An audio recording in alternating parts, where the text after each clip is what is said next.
With a heavy heart, I proceed doing my video.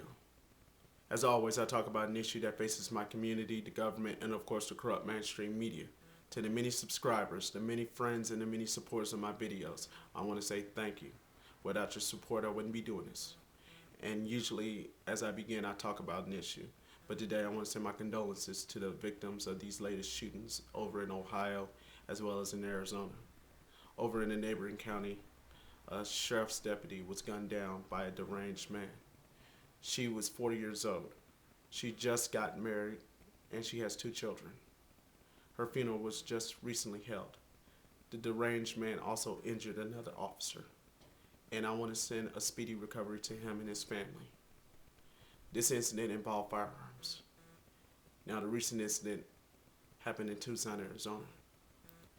A young man who was only 22 years old opened fire, killing a federal judge, a 9-year-old girl, and injuring a woman who was a congresswoman from Arizona. Her name is Gabrielle Giffords, a Democrat. Her recent support of the healthcare reform, as well as comprehensive immigration reform, may have set off this young man and possibly another person who was allegedly an accomplice. She had gotten a lot of death threats. She just recently got married, and she's trying to establish with her constituents what her policies are.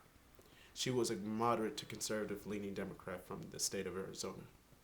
Governor Jan Brewer, President Barack Obama, the Senators John McCain and John Cowell, as well as House Speaker John Boehner and House Minority Leader Nancy Pelosi have all spoken out in condemning the act, and they also want swift justice for those who were involved.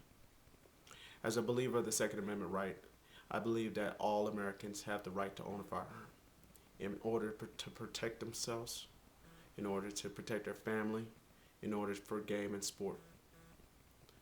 I don't condone the violence that was provoked by these 2 men, but I condemn it as well. I want you to understand that our civility has gone too far. I mean, the uncivility from some of the people on YouTube is an example of what's going on. This young man probably had posted videos on YouTube or on his social networking sites like Facebook and Twitter. I just want you to understand that I'm not going to be like this person or any other person who commits acts of violence upon anyone. I don't go out there provoking violence towards anyone. As I dealt with white supremacists, dealt with extreme radicals on the right as well as the left, I continue to be as honest, unapologetic, and open about these issues. I don't want nobody to think that I'm someone who's different from the rest. I speak for myself, an independent mind who overcomes the sheep. I just want you to understand that as an American who supports the Second Amendment right as well as the First Amendment right, I do regard myself to understanding the plight that most Americans are feeling right now with this economy. The economy is improving, but yet there are thousands of people who get online and go to their local blogs or listen to talk radio or the late local news or even cable news who believe that this economy is getting worse and their minds are getting deranged. Right-wing extremism is a constant threat. It happened when Bill Clinton was the president. It happened when George W. Bush was the president. And now it's happening while Barack Obama is the president. With him being in office, it rose to 100 to 244%. Over thousands and thousands of hate groups. Black, white, Hispanic, anti-gay, anti-Muslim.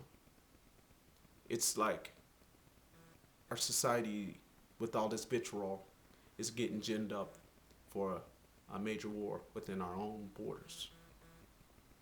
Thousands of people like myself are not fighting in these wars in Afghanistan or Iraq, where our brave soldiers are fighting overseas.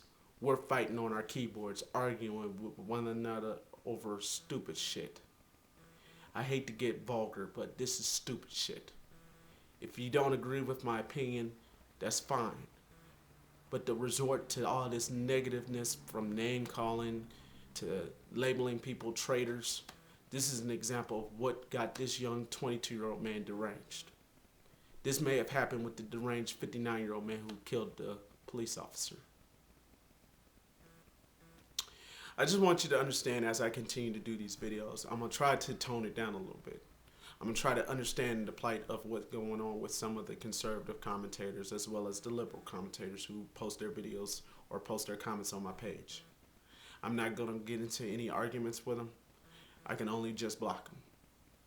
But when they resort to all this negativity, they may end up like this man who just shot at the Congresswoman, or that man who shot at the sheriff's deputy police officer, or whoever else they attacked.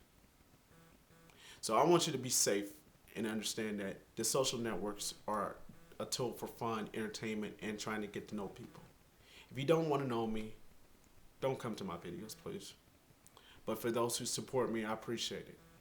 And to those who had just recently got gunned down in this tragedy that is recently posted on this video in Tucson, Arizona, I want to send my condolences and a speedy recovery to the Congresswoman from Arizona, Gabrielle Giffords.